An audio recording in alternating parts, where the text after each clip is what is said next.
They have no idea what fascism is. The other day, I commented on it.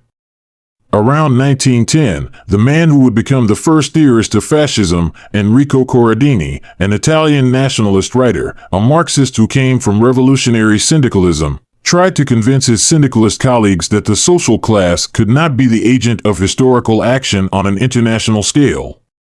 In fact, after you read it, you realize it's obvious. There is no international proletariat. There's only a proletariat within each nation. Isn't that right? Just because you are proletariat in one nation doesn't mean you are proletariat in another. The proletariat only exists within the national social framework. It does not exist outside of it. There has never been an international proletariat. Conversely, there is an international bourgeoisie. Why? Because the bourgeoisie invests everywhere, and as Karl Marx himself said, capital has no homeland. So, capital has no homeland, but the proletariat does. When World War I broke out, the communists were shocked because they believed that the international proletariat, whatever that meant, would turn against their bourgeois rulers and fight the war pacifistically. But the exact opposite happened. No social class showed as much enthusiasm for war as the proletariat. The communists felt betrayed and abandoned, leading to all sorts of complaints. Yet, Corradini had warned them about this 4 years earlier. There is no international proletariat. We must reform the revolutionary movement, replacing proletariat versus bourgeoisie with proletarian nations versus bourgeois nations. Do you know who adopted this strategy later? Stalin. When Stalin invented the Third Worldist doctrine, that was it: backward nations against advanced nations, proletarian nations against bourgeois nations. Meanwhile, fascism no longer existed, it had ended. But this policy, of proletarian nations against bourgeois nations, is the essence of fascism. That's how it started, how it developed, and how it ended. Stalin cleverly stole the fascists' banner and did so successfully because the notion of poor nations versus rich nations is, to some extent, an obvious one. Moreover, through the phenomenon called government, a nation has much more unity than a class does. A social class has no unity. You would need to organize the proletariat through factory committees, elections for representatives, and municipal, state, and national leadership. It's a complicated endeavor, requiring a kind of governmental structure within the class to achieve unity of action. Nations already possess this unity. They have had it for centuries, with established governments. Through government, a nation's stance, whether proletarian or bourgeois, is easily expressed. Isn't that right?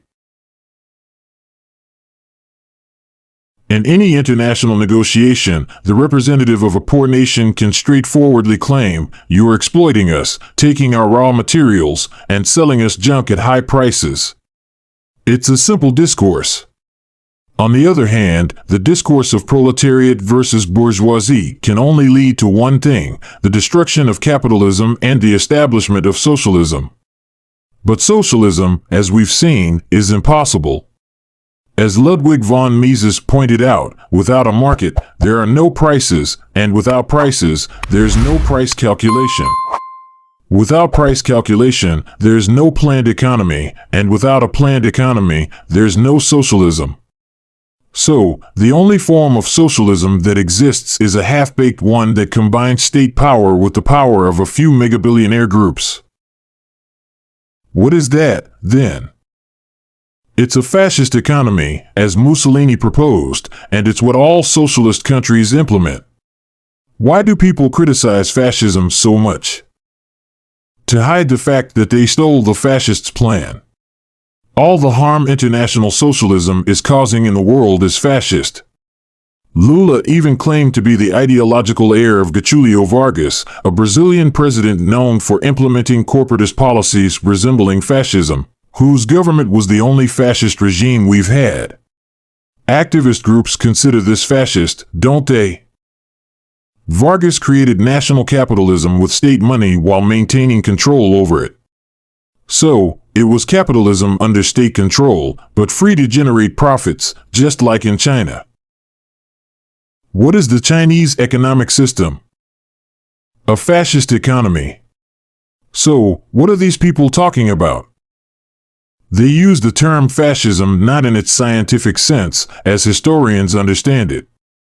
I can cite dozens of historians who explain it exactly as I do, including the greatest of them, James Greger, an American political scientist known for his work on fascism. Other prominent ones include Zeev Sternhell from Israel and James Greger, an Italian immigrant to the United States. These are the top historians of fascism, along with Emilio Gentile and many others. They all describe it this way. However, this group uses the term fascist in the sense given to it by Soviet propaganda. And what does Soviet propaganda do? Whenever it wants to destroy a comrade or a competitor, it accuses them of being an agent of imperialism or capitalism, as Stalin did with Trotsky. What did Stalin accuse Trotsky of? Being an imperialist agent. Fidel Castro also accused his revolutionary comrades, whom he later executed, of being agents of imperialism. The same goes for fascism. It was turned into an agent of imperialism. But fascism was actually planning a global revolution against capitalist plutocracy, a revolution more effective than what the Soviets had planned. That's what it was trying to achieve. How could it be an agent of capitalism? In Germany, for example, which isn't the typical case, German fascism was different from Mussolini's. Big capitalists only began supporting Hitler after he rose to power. Before that, they didn't give the Nazi Party a single penny. That's well documented. But after Hitler came to power, even American capitalists started funding him. Everybody loves a winner. So, once he was in power, he was the hotshot. Let's flatter him, invest in him, because he generates profits. Soviet propaganda invented the term fascism to steal the fascist strategy without crediting its inventor, and to conceal the collaboration between the Soviet Union and the Nazi regime well before the Molotov-Ribbentrop Pact.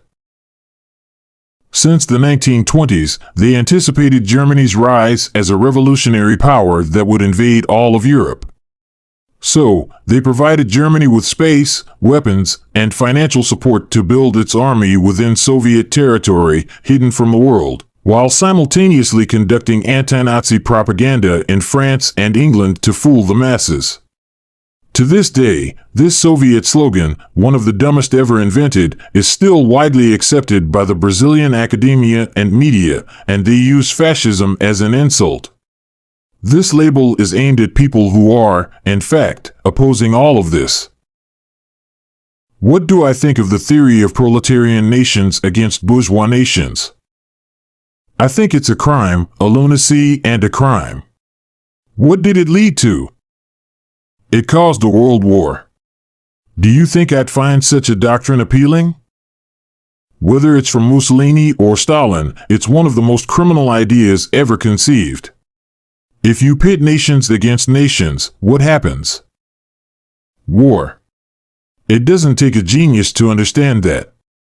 When the Rwandan massacre happened, the rhetoric was similar. Tribes, considered as nations, had rich and poor factions, with the rich oppressing the poor, leading to a genocide of the wealthy by the impoverished.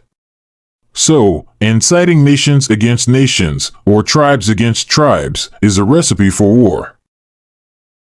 No decent person can support this.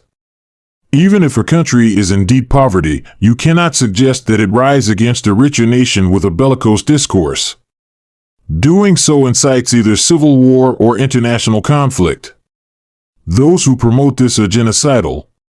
And those who label fascism as right-wing aid the genocidal agenda, albeit unknowingly.